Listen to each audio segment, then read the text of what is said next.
there, Gavin here from Play3r, and today I'm going to be taking at the trial of Bitdefender Total Security 2014. Now, I've been asked by Bitdefender to give an overview/review of this product, but obviously we haven't been given a full volume license or anything like that, so obviously we're going to have to do the trial based on the trial version, which is slightly disappointing, but obviously it will give you an insight into what the product is all about. So yeah. Just to give you an overview of Bitdefender, Bitdefender are obviously a company that was based in Romania. They were launched in 2001 and it's currently in its 17th build version, which is 2014. Now this was released obviously in June of last year, which a lot of products for 2014 are released in 2013 and predecessors and so forth on. They have many different forms of packages available. Some include Total Security 2014, which is what I'm going to be taking a look at today. And they do like an internet security package as well as for Mac as well. So obviously people with Macs are not going to be left out. Now its main competitors are along the lines of AVG, Norton Antivirus and McAfee. So yeah, let's take a look at the software. It's already pre-installed. Just to save time really, it just goes along with any other installation that's done. So yeah, let's take a look. Obviously this is the main panel of the Bitdefender Antivirus Suite 2014. Now we have four main panels here, which is Antivirus, the Firewall, it has an update and a SafeBox feature. Now the SafeBox feature is an interesting one as it allows you to save passwords and other vital information such as banking information. Now that'll be popular with a lot of people, especially people who feel unsafe using the internet with their bank details or credit card details. Now obviously this is the first time I've run the software, so it gives me an overview as opposed to just giving you an overview, so we're sort of on level terms here. So now clicking on the antivirus, it doesn't do anything. Now you can change the settings here, which is how aggressive you want it to be. Do you want it to just be normal, standard, or would you like it to be aggressive, which will use more resources? So if you've got a more powerful system, you can use it more aggressively. Permissive is basic security. It allows, I wouldn't recommend it. Normal is pretty much what I would do. Sort of the best of both worlds. Now you can change the scanning as well, so you can have the scanning aggressive, normal, or permissive. If you want to do a quick scan, and you're not intending to use it at the time, then you can obviously use the aggressive, and it will obviously scan quicker. Now here you can do vulnerability scans, Windows updates, regular Windows updates. There's a setting for that as well. It also allows media to run. You can exclude files to be permitted through the Total Security package. You can also scan DVDs, USB drives, and it'll scan network drives that have been mapped through your network, through a network point as well. Now you can have that disabled, asked, or auto scan. It's currently set at auto scan just so you can see what happens when I do plug different devices in. And obviously there is a quarantine section, like with all antivirus and total security packages on the market. It will put them into a vault. So because as some files it picks up are not actually viruses at all, and it can be really annoying and really messed up. So yeah. The next panel is the firewall. Now you can obviously change the firewall settings. Here we have DNS over UDP, DNS over TCP. Now obviously they would be set to allow, you could deny that, but you would pretty much restrict everything on your network, which is obviously not what you want to do. You can obviously allow it to set, with emails you can have the firewall so you can send emails. You can obviously block that too, and other things like incoming Explorer traffic through HTTP, TP and FTP. Moving on to the update, you can update the total security. Now obviously since this has just been downloaded, there probably will be a couple of updates, but obviously I'm running to check for updates just to see if it comes up with any.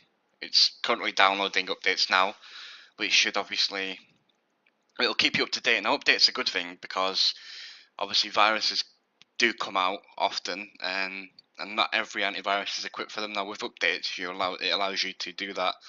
It's a big feature on most antivirus security, so I wouldn't pay much attention to it now. But one feature I'm looking at is the SafeBox. Now To use the safe box, you've got to be logged into the My Bitdefender in your web browser to access it. You can upgrade your safe box for more bandwidth, but you do get a unlimited allowance. Obviously, with a trial, it's more of a premium featured product when you buy the security itself. So I would have loved to have tried that out and tested that, but obviously it was not meant to be today. Now, you've got different settings, so you've got obviously your privacy as well. So you can change your privacy, so you can have the Bitdefender toolbar on your browser.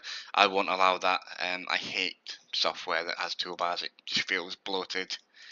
You can have search advisor, scan SSL, protect against fraud, protection against phishing, which you'd be pretty much silly to have that turned off. It's one of the biggest forms of data loss these days. We've also got things like file encryption, anti-spam, tune-up as well, which allows you to close programs. It shows applications that are open. And as you can probably see, I've got like Google Chrome, which is using 69 meg of memory at the moment on its own. Google Chrome, again, another 109 meg. I do use Google Chrome a lot. Even Skype is using 245 meg as well. So I'm going to test different functions. I'm going to test different programs on the system itself, just to see, if there's any sort of compatibility issues with anything. As I've just set it up, it should give me a couple of, it should throw up a few errors, but I'm going to open my email. Now, as you can see, it's come up and I've already got a problem here. I have to install an add-on to use with Thunderbird. Now, I use Thunderbird for my main email client and I prefer it as it is. It obviously has, I feel it has decent protection as it is, but yeah, I'm going to allow the installation and I'm going to restart Thunderbird. So I'm just going to go down to local folders. I'm going to try and send a test email just to see if it goes through. I'll just send it to one of my colleagues at Player. I'm going to just send it just to see if it goes through the network. Right, that goes through, so that's not a problem at all. So obviously, things like with your email, it'll protect you from things like spam and phishing software. Companies, especially antivirus companies, are well aware now and well equipped to deal with phishing. But some email browsers that people use, browser-based, don't offer the same sort of protection. So it is a good thing in a way. But obviously, I prefer it like this system it's using through the Bitdefender. It allows you to update it through apps, and obviously other companies do support it as well. Now let's try a game. Now I've heard a couple of people have problems with Bitdefender through games, but obviously I'm skeptical myself.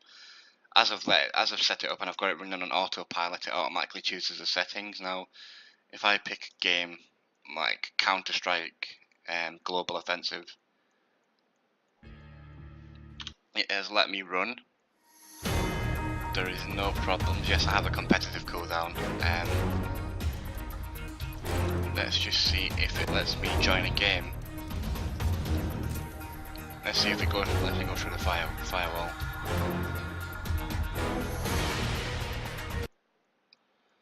Okay, it's let me go through the firewall, which is obviously a good thing. It allows direct connection on autopilot.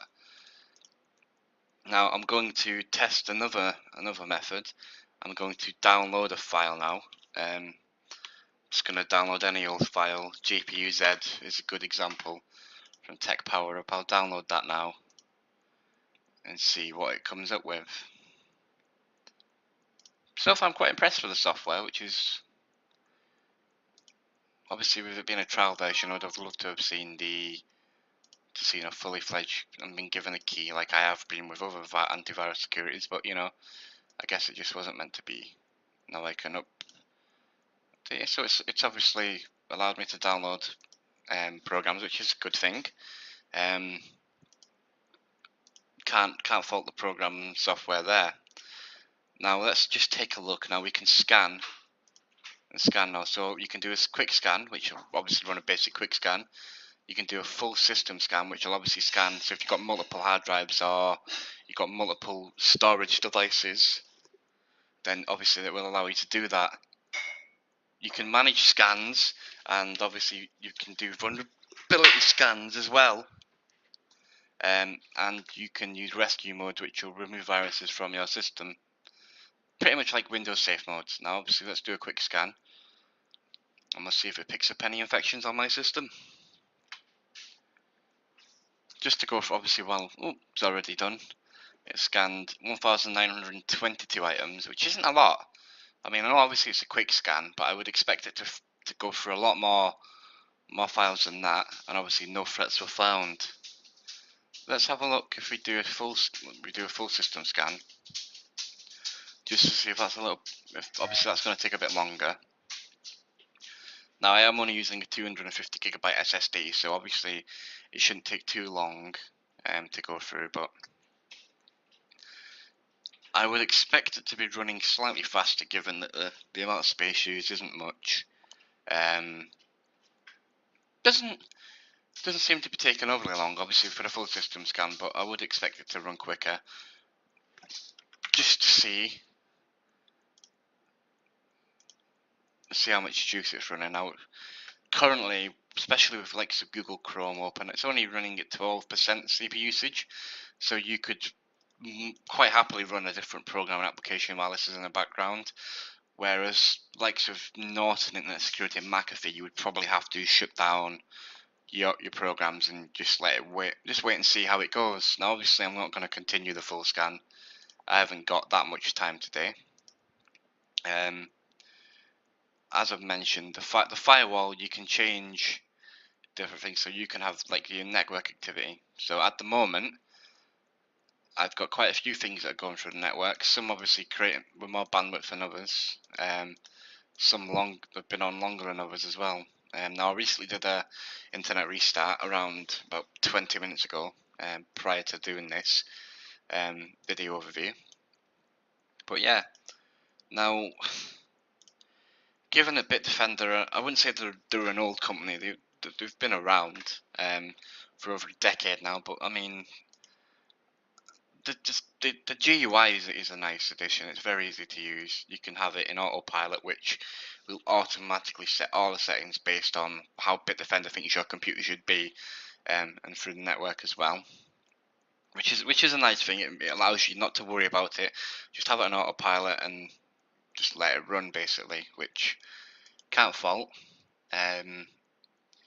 One thing that Bitdefender have implemented is a piece of thing called Behave. Now, it's not Behave as in behave, it's Big B and dash HAAV. Now, this is a new technology, and it has been patented now by Bitdefender. Basically, it determines whether a program is dodgy or not, whether it's malicious or not, and obviously the way files are made, it analyzes them, and obviously if there's no malicious actions detected, Behave will start the program as accordingly. If it suspects that there's misconduct present, it will obviously quarantine and delete the application, which is a nice feature. Make sure that viruses don't get onto your computer. But yeah, as this was a quick overview today, obviously we don't have a full version, so it isn't going to get a full overview. But so far so good. It seems to be a very, very well thought out piece of software. The quick scan is a little suspect. I do think a quick scan shouldn't be so quick. And I would love to have more time with this, but obviously since I don't have a full version, that isn't going to be possible. Now, trial lasts for 30 days. You can buy it from various outlets, from the likes of Amazon. You can buy it from Bitdefender completely. You can get a free user key from Amazon which will do 3 PCs for a year for $19.98. It's a really good price for antivirus. Obviously, you can get antivirus from AVG2, which offers a free version. Now, a free version of the Bitdefender Total Security would be nice, but obviously, they are a company, they are a business, and they are trying to make money, like every other company on the planet, really. So yeah, it was nice to see the Bitdefender Total Security. Hopefully maybe one day we'll get a full key from them and we'll be able to do a more extensive video overview for you. But yeah, thanks for watching guys, and ciao for now.